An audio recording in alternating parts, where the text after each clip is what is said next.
Pete was reading the evening paper, watching Sylvia out of the corner of his eye.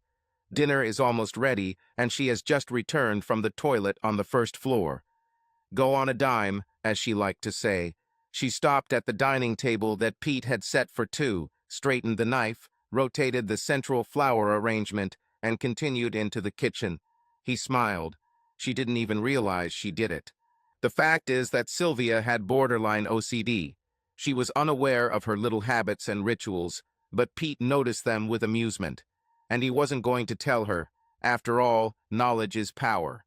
He also noticed that when she was lying or under pressure, her right thumb would rub between her fingers, as if she was trying to clean something out of the gaps. If he had to find a phrase to describe him, it would be people watcher. He watched everyone, carefully monitoring his own signals. They were married 3 years, comfortable with each other without becoming boring or taking each other for granted, and their sex life was still exciting. He inherited their house from his parents, and he and Sylvia discussed a prenuptial agreement that would prevent her from claiming the house if she ever cheated. But he felt that she would be reluctant to agree and abandoned the idea. They made a pact to be loyal and trust each other, and both hinted at unpleasant consequences if that promise were ever broken. For now, they were settled in their jobs and were planning to have a baby next year. Their sex life was great, so there was no need to think about cheating. Pete began writing a detective novel. He didn't have a writer's block, but he often wrote in fits and starts, and he spent far more time researching and jotting down notes on paper than actually writing on the computer. It would probably never be published, but Pete thought the novel was progressing well. But he lacked a more disciplined approach, so he gave up his evening trips to the pub. They used to have a separate exit rule on Wednesdays. Sylvia went to Emilio's wine bar with her friends, and Pete played darts at the local pub. But recently he had to admit that he wasn't very good at the game, so giving it up wasn't a problem. The team won't really lose him. There will always be someone to take his place. Now he could research any time he wanted and take as many notes as he wanted, but Wednesday would be his writing night. There was still nothing interesting on TV, and the novel took shape. One Wednesday, Sylvia was getting ready to go out and Pete turned off the TV. He will probably write until 11, the time of her return. He couldn't concentrate for more than 4 hours at a time. His serial killer was about to attack his next victim. He opened the novel and started, but immediately stopped. Some notes were upstairs in his jacket pocket. He liked jotting down random ideas on paper as soon as they came to mind, rather than fiddling with typing them into his phone. Recently, he was learning how to steal a car. He went up to the bedroom and heard Sylvia humming in the shower. He looked at their bed and almost laughed. Classic OCD. She laid out her clothes on the bed in the order in which she intended to wear them. On the corner closest to the bathroom were white cotton panties. They lay so that the belt was closer to the edge, so that she could immediately put them on. On the right were nude tights, also ready to be put on. Then a white bra, which of course matched the panties, a lemon-colored blouse, and a black pleated skirt. To the right of this, peeking out from under the bed, were black shoes. Finally, a black jacket lay on her pillow. Pete wondered how she would react if he changed the order. Obviously, she would notice, but would she laugh or get angry? Then he had a better idea. He took the panties and turned them inside out. Returning them to their proper place, there was almost no noticeable difference. His mother always said that if you find your underwear is on inside out, you should not change it, otherwise it will be bad luck, should be left as is. Perhaps Sylvia will just wear them, or he will notice a mistake and turn them inside out. But will she think that this is how they came out of the box, or will she guess that he is joking? He took his notes and returned to his novel. His killer was waiting in the stolen car. The parking lot was dimly lit and almost empty. Pete used the nearby rosebush parking lot as a model for this part of the story. It was easier for him to design it if he could imagine the location. His killer was deliberately inconspicuous and mysterious. There was no need to describe someone the police had not yet seen. But he preferred to present locations and minor characters clearly. One day he watched the movie Monster. It was based on the life of Eileen Wuornos, an American easygoing girl turned killer. Pete's story was set in England, where female murderers were quite rare. Off the top of his head, he could only think of Rosemary West and Myra Hindley, so the police were following a completely false trail. Conventional wisdom was that the killer was probably male, but Pete's killer was female. Pete's choice for her next victim was clear. This was a married man who thought he was seducing her, not realizing that he is a hunter, not a hunter. He was based on Mr. Penn Wilcox, a handsome man who ran a nearby gift shop. Also married, he had a reputation as a ladies' man. Pete knew that he was always the last one back to the Rosebush parking lot at the end of the day. The parking lot in his novel was renamed Cherry Tree, and the man who was going to die was Mr. Wilkinson. He had a Ford Mondeo, just like the real Mr. Wilcox. The actual Rosebush parking lot was quite unusual. It served a small supermarket and several small shops. The barrier was lowered at 6 in the morning, and after that you had to pay to enter. It was only a nominal 50 pence, but the guy who ran the newsagent would arrive at 5:50 in the morning to avoid paying. Well, it opened at 6:30. Other people came and went during the day, and the barrier rose again at 6 in the evening. Then it was free until the morning. At 6:30 in the evening, the place was dead as a nail. Shops, including a supermarket, were closed, and there was no nightlife in this part of the city. The lighting was not maintained as the council planned to close it next year and sell it to a developer. Sometimes, after dark, the car would drive to the far end of the parking lot. Then she swayed to the rhythm of youth or adulterers. So Pete's fictional supermarket also closed at 6:30, and Mr. Paul Wilkinson's gift shop shortly after. He opened later in the morning than other shops because no one bought souvenirs early in the morning, so he was usually the last one to leave. In fact, no one had really bought souvenirs during the day, and he was considering selling the business. He confidently walked out to his Ford Mondeo. Pete planned to die under the last remaining lamp in the Cherry parking lot. When Sylvia was ready to go, she would usually come up behind Pete and kiss him goodbye. But today, he stopped mid-sentence and jumped up to walk her to the front door. "What a gentleman," she said. "What's gotten into you?" "Oh, nothing," he replied. "Just feeling romantic." He turned her so that her back was facing the full-length mirror next to the door. Then he kissed her, hugged her tightly, and lifted her skirt from behind. "Nice ass, Mrs. Nightingale," he said, squeezing it and admiring the reflection. "Put me in my place, you brute. Now I have to check my makeup again." And it was lust, not romance. "You're right," he said, grinning. "I was just showing you what lust is. So if some smartass does something like that tonight, you'll know it's time to slap him." "As if. There are no impudent people in Emilio," she objected. The horn sounded outside. "The taxi has arrived," she said, and pulled away. Her panties were inside out. The dark seam of the tights separated her cotton bottom perfectly and cut through the Marks and Spencer label that was now on the outside. Sylvia arrived home a little before 11 and said she was exhausted, her word for drunk, and went straight upstairs. Often, during the week, she took sleeping pills.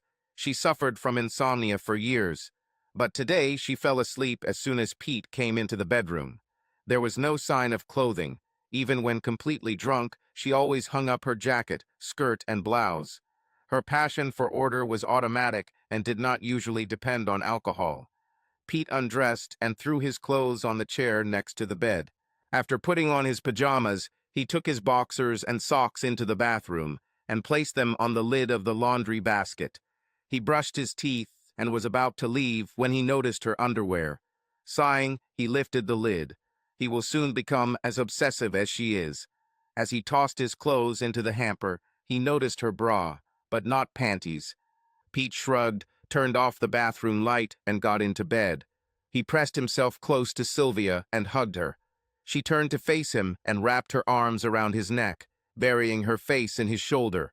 She smelled like gin and tonic and toothpaste. He couldn't understand the logic.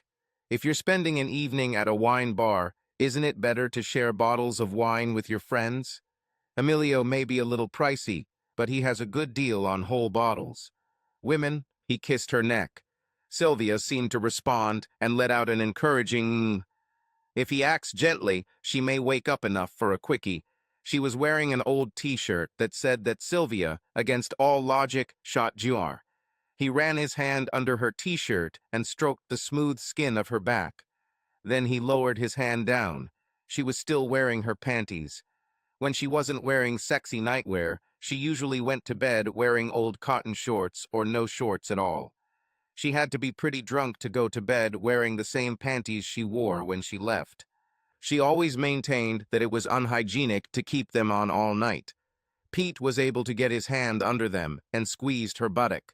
But she chuckled, turned away from him, and wrapped herself in a blanket.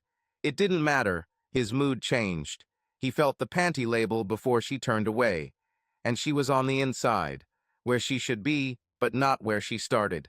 It was always possible that she went to the restroom at the wine bar and noticed the problem. Would she change them?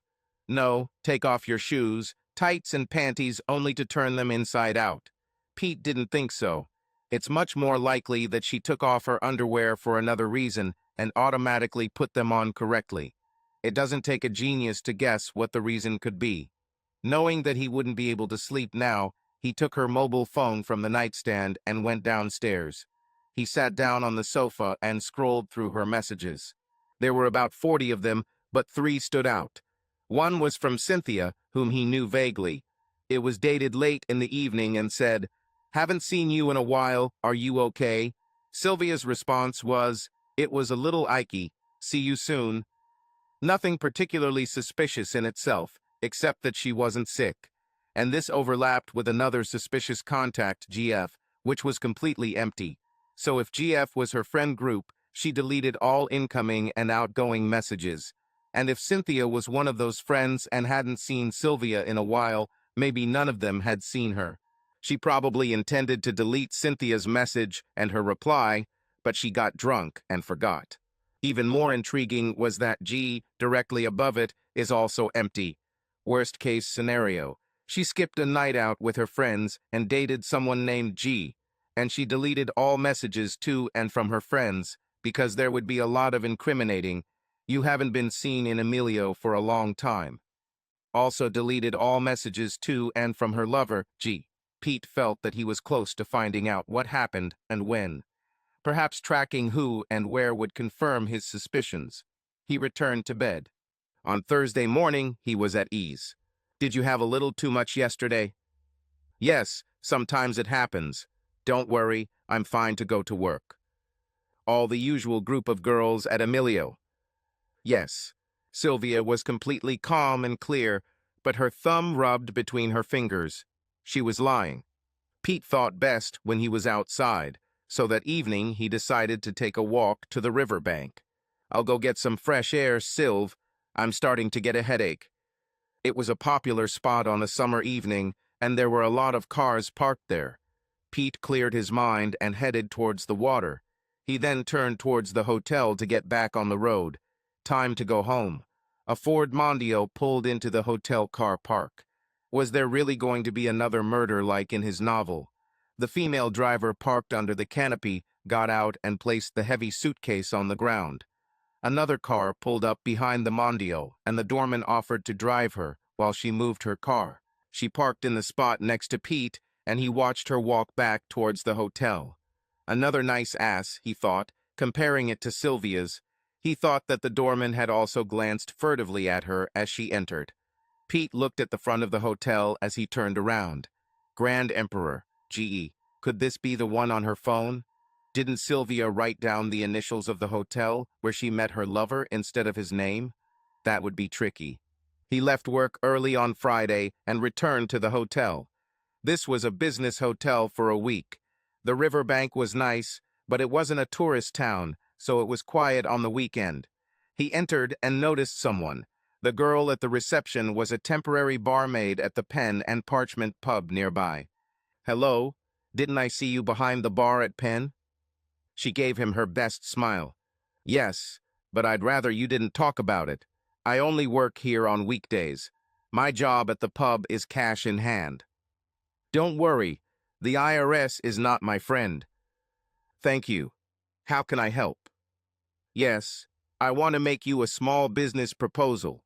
Nothing slippery, but it will also be cash in hand. Pete spent 5 minutes convincing the girl that he was an honest man and not some kind of pervert. So, dinner tonight at Don's Diner. Fine. Your name tag says your name is Claire and I'm Pete. At 6 o'clock then. Straight from here and I'll meet you at Den's. This way you won't have to tell me where you live or even give me your phone number. He deliberately chose an inconspicuous place. It was a level above McDonald's, but not by much. Fair, and don't ask to walk me home later. He called Sylvia and said that he would be late, that he would be back before 8, and that he had already eaten. Claire joined him. She took off her uniform and put on a well-washed cotton fleece jacket. This girl was not wealthy and still looked nervous. She put her mobile phone on the table. "Is there a camera on this?" asked Pete. "Yes." He slid something towards her. "Take a photo of me, then this." She relaxed and took a photo. Pete put his driver's license back in his wallet. Den's Diner didn't have a wine list on the menu, but they had a bottle of Budweiser for everyone, which made her feel even more relaxed. After they placed the order, he told her that he was married and suspected that his wife was cheating. She became more attentive and said that her mother cheated and destroyed the family. Claire herself recently got divorced because her husband did the same. Of course, Pete was sad to hear this, but he was secretly glad that she had come over to his side so quickly. "All I really want to know is, do they do this at your hotel? And if so, who is this guy? You understand that I really shouldn't give you this information. I need money and I could lose this job if I get caught. What about this? On Monday, check your reservations for Wednesday night to see if the same name appears, especially if you know he doesn't stay overnight. If so, call me and I'll drop by. Maybe you could just turn the computer screen towards me so I can take a photo. This way, you won't tell me anything directly." He handed her 50 pounds. "I said I would treat you to this dinner. Maybe you'll pay the bill with this. Leave the change, and there will be more if I find my boyfriend." She took the money. "Thank you. I can do this for you, but not on Monday. We are up to our ears with check-ins. Come on Tuesday at lunchtime. I'll show you." Pat was on the counter again. "The gentleman wants to see one of the rooms," Claire explained and took the key. On the way up the stairs, Claire explained. Several years ago, the hotel expanded the parking lot on the side, but there were complaints from neighboring guests. New parking lights were shining into the rooms on that side, so they put floor-to-ceiling blackout curtains on the windows. She opened room 101, and they entered. "See? This layout is at right angles to the others on this wing. Here and the number above, only 2 with windows on this side of the building." Of course, there were long velvet curtains that took up most of the wall. Claire promised to book this room for an unfaithful couple, and she gave Pete good advice about leaving the door unlocked. Wednesday finally arrived, and Pete had a plan. He called Sylvia to apologize for being late and arrived at the hotel at 6. He hid the A4 sheet under his jacket. Claire gave him the key, and he went up to 101. He hung the cleaning sign on the doorknob. He left the door open, returning the key. Returning to his room, all he could do was wait. Time dragged on, but finally he heard the card key signal. He hid behind the curtain. Keith Starr left the door open. Pete held his breath, confident that his heart must be heard. 5 minutes later, Sylvia came in. She immediately took off all her clothes. Pete watched, fascinated. No caresses in clothes, no whispers. She simply took off everything, including her traditional tights, white bra and panties, and placed them neatly in a pile on the chair. Now Keith was undressing too. Where is the passion? And that's what they did, had sex without affection. Pete wondered if they always acted like this. He then went to the bathroom to clean himself. Returning to the bed, he began again. His fists clenched, soon they will suffer. Pete came back to reality. They were both going to the bathroom. This was his chance. Of course, he heard the sound of water. They took a shower together. "Don't be late," she said. I'd like a couple of gin and tonics before I go, and I won't see you next Wednesday. I'm going to a wine bar. My friends are starting to get suspicious." Pete slipped out of his hiding place, tiptoed to the door, and walked out. He knew there were no security cameras in the corridor. In the lobby, he waited until the two late shift girls were busy, then left through the main entrance, unnoticed. He sent Claire a quick text message. "Everything is over. Don't worry, they're both fine." Pete avoided sex with Sylvia for the next few days. He was not the owner, but he felt that his territory was being invaded. He relented over the weekend, and they had sex. But it seemed mechanical. Sylvia didn't seem to notice. Perhaps she was thinking about Keith. He had vague concerns about contracting and sty. It was finally Wednesday again, and he was ready. He came home in time to get everything ready. He crushed one of her regular sleeping pills into a glass of wine and hid it in a tall cabinet. He checked a pair of latex gloves and a long hippie wig that he had once worn to a 60s party. When Sylvia returned home, he poured 2 glasses of a modest red wine and thrust one into her hand as she entered. "What kind of holiday?" she asked. "Big promotion at work," he lied. "We will become rich." "Wow, well done." "Thank you. There will be a big bonus too." She bought salmon steaks for dinner and started cooking them. Pete stayed in the kitchen and prepared a couple of salads. He told her all about his imaginary promotion, continuing to refill her wine without drinking much of his own. At one point, he secretly poured his wine down the sink. The last thing he wanted was to get pulled over for drunk driving. Sylvia shared his joy, and they chatted about the future throughout dinner. He made sure there was enough wine left in the bottle for 2 glasses when she went to shower. Now comes the hard part. He slipped into the bedroom carrying the last glasses of wine. Her glass was now stirred. The clothes were again in neat rows. Wearing latex gloves, he grabbed her phone and sent a quick message to G. "Urgently, meet me in the Rosebush parking lot at 7 Park under the lights. Do not answer that." As soon as the message was sent, he deleted it. Then sent another message to her regular taxi company. "Sorry, I need to cancel my order for today." Finally, still wearing gloves, he took 2 pairs of her sexiest panties and a pair of stockings from her lingerie drawer and placed them in a plastic bag. Sylvia stepped out of the shower, wrapped in a fluffy towel. "Help me finish this before you go," he said. She took the glass and giggled. "You're going to get me drunk, you naughty man." "Fine, you'll still take a taxi. This will warm you up for any ladies' men in Emilio." "No way. Even if someone hits me up, the girls won't let me down. We look out for each other." She took a generous sip. "Then maybe this will warm you up enough to try that special sex when you get home." "Ha, you're not giving up, right?" "Of course, one day I might get lucky." "Maybe you'll get lucky." She looked rosy from the shower and wine.